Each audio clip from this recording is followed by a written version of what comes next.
What's going on, YouTubers? It is your boy Buzz. Welcome back to my channel, Buzzed Gaming. And a couple days ago, my channel went up over 100,000 total views. And I wanted to give a big shout out to all my subs who regularly take a look at my videos. And for anyone that has stumbled upon the channel that hasn't subbed yet, but maybe found the videos informative, I try to post some really good gameplays every week, some tutorials, try and keep the language down to a minimum, and try and be as, you know, pro legit as you can be on Destiny. That's kind of my game of choice. So what I'm going to do is a big thank you to you is I'm going to show you my entire setup. I've got some still shots here for you, all my PS4 controllers, how I play on Xbox, my recording device, even my whole computer boom mic stand setup, and of course my headphones. So I'll be showing you all of this, and this is how I regularly roll on my video games. And this is a thank you video to all of you who've taken a look at my videos. I will continue to record. Work has been ever dominant in my life, so when I do have a free time and I can get up and play and do some editing and things like that, I do post it up to the channel. And as I am going to be showing you my setup, I wanted to let you know I'm not sponsored by any of these companies. Hint, hint, if you guys want to sponsor me and you stumble upon my video, you can always email me. But other than that, I do all of this. I'm not even partnershiped up with anything on YouTube. So I do all of this out of a labor of love. And I do it for you, my subs. So thank you so much. Once again, up over 100,000 views. I'm going to show you my entire setup, and we're going to be starting with my PlayStation controllers. Remember, for my channel, likes, comments, subs are loved. Until my next set of videos, which will be tomorrow, this has been your boy Buzz. Peace out. Alright guys, as advertised, here are my PS4 controllers, and you're going to notice that up on the top left, that's the original, just standard black one that does come with the PS4. I use that very sparingly, probably for about the first week and a half, because I've been a long time, I guess, owner of Scuff gaming controllers, which I included the little lanyard down there. Scuffgaming.com is where I order my controllers up. These are custom-made controllers. They're roughly about 3 times the price of a normal PS4 controller. Now, before you sweat bullets and say, why the hell would you do that? Just listen to me. Number one, they last 3 times as long. The chassis are reinforced, the springs are heavier duty and things like that inside. You can order up custom colors, and you can also order up custom thumb sticks. As far as the length, do you want them flat? Do you want them concave, domed? What do you want? They can custom make up everything. And the reason that I use these controllers is because they have paddles underneath. Now, these are MLG approved. They are not modded controllers. I can't take handguns and use them like machine guns, you know, firing that fast. So all my bullets and all my buttons work exactly the same, but quite simply they have paddles underneath, which I'll show you in a later slide. And I really like this. You can see the black one up in the top left. That's your standard PS4 controller. I use that every now and then, maybe when I'm watching multimedia or something like that, like YouTube on the TV. The white one, the Stormtrooper in the middle, was my original Scuff Gaming PS4 controller. The left thumbstick is severely worn down and actually ripped off partially. And it has the standard configuration of paddles underneath. Now, the black and yellow, the Buzz controller, over on the right, is their newest incarnation through Scuff Gaming. As you can see, I use control freaks on my thumb extenders on my right stick only, because it helps me with my long range accuracy. And you can also see the lanyard with the little Scuff Gaming magnet at the end. Believe it or not, that's a magnet. And the reason I'm showing you that is because this is their, like I said, their latest incarnation from Scuff Gaming. And what I did is I custom ordered this controller with no rumble packs, so it's very lightweight, so I don't have to worry about the thing vibrating or being extra heavy. But also it has that electromagnetic reconfiguration tool. And what I can do is I can set this thing into learn mode, and I can custom fab the paddle configurations to my liking. For instance, on my my PS4 setup, which you see right there on the Buzz controller, the bottom right one, the left paddle underneath on the left side is where I can jump. So for those of you who watch my Oryx videos and you wonder how I'm able to turn in midair while I'm jumping, because you can use that left paddle underneath where your index finger goes. And on the right side, I have weapon swap, so I can quickly swap between weapons without taking my thumb off the stick. If I ever want to change it, I just slap that little magnet on the bottom of it. It puts it into learn mode. I reset which paddles I want to mimic the right buttons, and away I go. So I highly recommend these for those of you who are serious into your gaming. I love these things. I had them all the way back on PS3. They were not as sturdy as these PS4 ones, but they last uber long. They're extra strong. You can order them in colors you want, and they have some functionality. The paddles underneath are clutch. I really love these things. I highly recommend them. I'm going to go to the next slide in just a moment. You can actually see underneath and see the paddles, and I'll show you where the magnet goes. Alright, so here we go. This is the underside of my Buzz controller, the yellow and black one. I ordered it up because it looked like a bumblebee, and what sound does a bee make? Buzz. So, yeah, stupid, I know. But anyway, here's the underside of the controller. As you can see the paddles underneath. So it's very comfy, easy to use. It's got these non-stick or non-slip grips underneath, make it easy to hold this controller for long periods of time. The paddles are uber strong. I love it. And you can see where I put the magnet, it just kind of sits there and it puts the controller into learn mode. So if I ever want to switch over to a different game, maybe I want to try a different configuration for Star Wars or PlanetSide or Warframe or something like that, I can go in here and custom control it on the fly. Once again, these are not modded controllers, okay? Notice the sticker underneath that shows its serial number. You can use these in MLG competitions. It doesn't allow you to fire any faster or have custom button configurations like for the fighting games where it's a combo move or something like that. None of that works through this. It just quite simply makes it easier to control. Next, I'm going to move on to my Xbox controller setup, and you can see how I work with that. Alright guys, here you go. Here's my Xbox One controller setup, and you're like, wait a second, that's a PS4 controller. Yeah, it is. I have been playing PlayStation back from the original PlayStation 1, Gen 1 console, that I'm so accustomed to the controllers. When I try and use the Xbox One controller, it just feels wonky and out of control.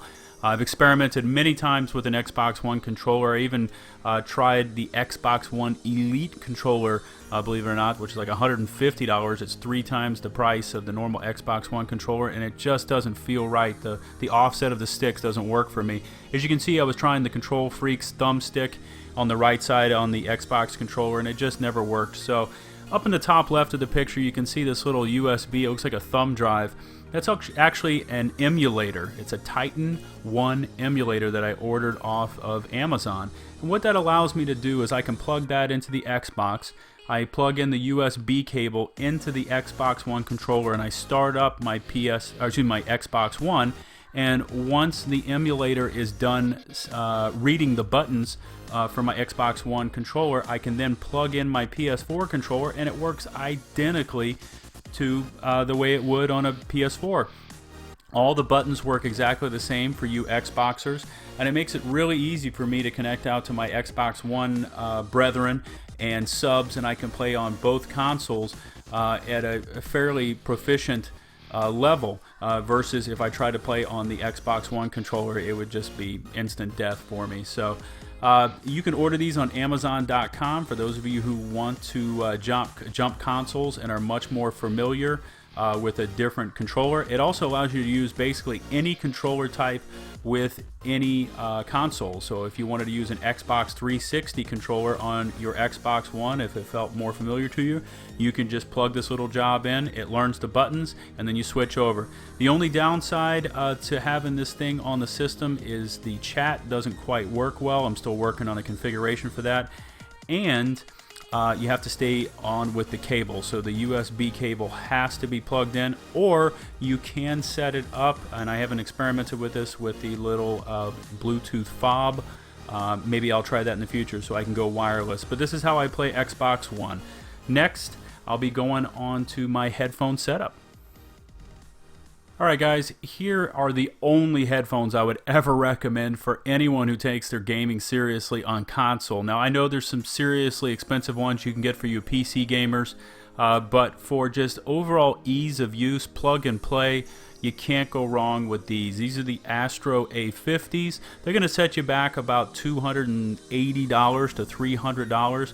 I've had these now almost 3 years, and I used to use a lot of Triton headphones, which have plastic pieces up around the expansion joints up over the top of the head, and they always used to crack after a certain amount of time. The ear cups were made with this little plasticky vinyl stuff that would just sweat, and you drip sweat out of your earphones if you're using them too long. These Astro A50s are completely different. The charge lasts maybe 3-4 hours. You can actually use these for multimedia if you just want to play some music through your PlayStation while you're cleaning your room or something like that. You can actually just slap these on and use them. Beautiful 7.1 surround sound. You can go back and forth between Dolby. It also has some different setups just with the click on the backside of the earpiece, where you can go between less bass if I really want to hear where the footsteps are coming from, like if I am playing one of those rare times that I'm playing Crucible or multiplayer. It really helps me locate things. These are the best. I love these things. I highly recommend them. You can order them, I think, just through astrogaming.com, or about 3 years ago, I actually went over to Best Buy and found a pair of them and ordered them up. And when they came in, their local guru had no idea what they were. He'd never heard of the company, but these are the bomb. I highly recommend them. They will set you back, but think about it. If you're going to spend $150 on some Tritons that maybe last 9 months, a year before they snap, and then one of the earpieces starts dangling, these things cost twice that, but they last 3 times as long. So I will spend more money on something if I'm getting superior quality, and these are definitely superior quality. Next, I think I'm going to be going into my actual recording device so you can see what kind of hardware software I use.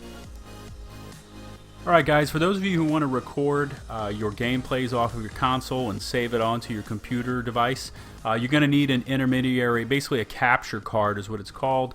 I know some people use Hauppauge. I actually went with the Elgato HD60s, HD, you know, high def, and then the 60s, 60 FPS, so I can record in 60 frames per second, and I actually crank it all the way up to 1080. It depends really on what kind of recording device you have. If your computer has a dedicated graphics card, it can handle that kind of media input and saving.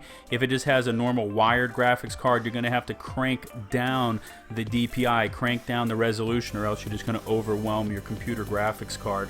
But this makes it real easy. You just basically, it's a go-between. It sits between the TV and the PS4 or Xbox One, and then a cable goes to your computer, and it comes all with the software. Very easy to use. Probably going to set you back about $150 to $250 depending on where you find it. Once again, I got mine at Best Buy.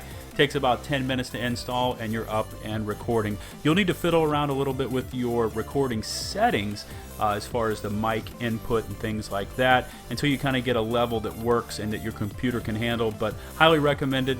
It doesn't take $1 million for those of you who want to get into recording for YouTube or just recording in general. It doesn't take a ton of money to do so, and this Elgato HD60 makes it really worthwhile. Next, I'll probably go into my TV, believe it or not. I want to show you this because I'm pretty proud of this, and then we'll keep going on. You know, a lot of people spend a lot of money on their controllers, they spend a lot of money on their system, on their internet, their cables and everything, and then they skimp on the TV. It took me a little while to find the one that I wanted, but this is a Samsung 40-inch, I believe 40 or 42 that I play on. I sit pretty close to it. I don't actually use a computer monitor or anything like that. I actually use a real TV, but this is a 4K, it's 4000K UHD, Ultra High Def TV. It works incredibly well. Everything is really well. The definition, I can see things at long distance, makes it very easy to play. I mean, I don't understand why you'd spend all that money on your gaming system and your games and everything and actually play it on a crappy or subpar TV. Spend the money, go out and get one of these new 4K UHD TVs. You will not regret it. Mine's a smart TV too. So I have Smart Hub. I can actually just go on and instantly view YouTube, or any other things like what do they have? Netflix, crackle, it has any of those things. I can actually hook up Bluetooth devices to it as well. So if I wanted to play a video off from my phone right up to the TV, makes it easy. These, the price of these are coming down, makes it really affordable. And if you want a good gaming rig, I really recommend either a high-def monitor if you're using a computer monitor, or a 4K UHD TV. Next, I'm going to be going into my actual microphone and then into my computer setup with the microphone and boom stand. Well, here it is. If you want your voice to sound really good on your recordings, you need to spend a little extra time finding a mic. But there are so many good mics on the market right now. I actually just went with this one. I got it off of Amazon for about 50 bucks. It was on sale. This is the Snowball Blue Ice mic. It's just a USB plug and play.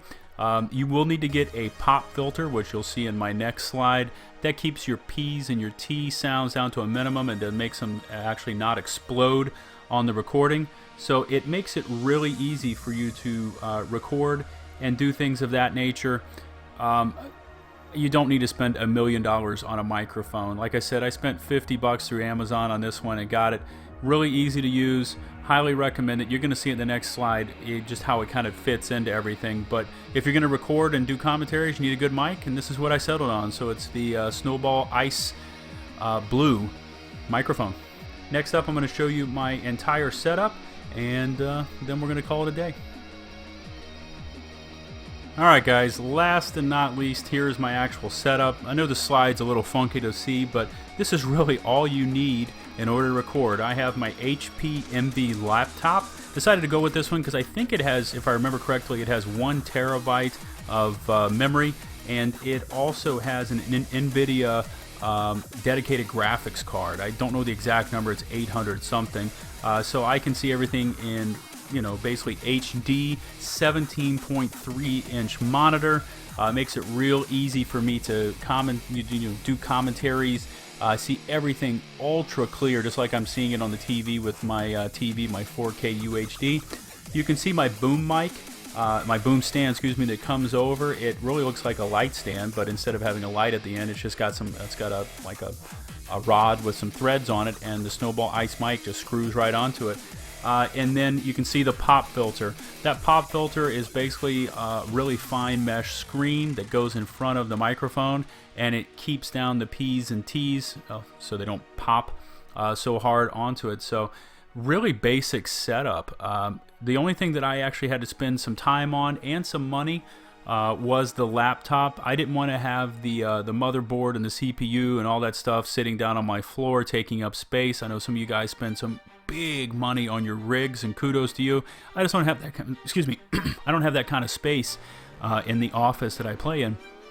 So I decided to go with this. I just set it up on a little folding stand, and we go and record, and then when I'm done it goes all away, and you never know that I do anything with YouTube. So here is my entire setup. I'd love to hear what you guys have to say about the setup. If you want some more info on the controllers, where to get them, the headphones, or any of my recording apparatus, feel free to leave a comment in the section below. Remember, this is for you, my subs. Thank you so much. I look forward to your comments. Thumbs up would be appreciated, and thank you so much. We've been up on YouTube about a year, up over 100,000 views, 2,200 plus subs, and I get some regular comments from some of you, and I greatly appreciate it. So thank you so much to you.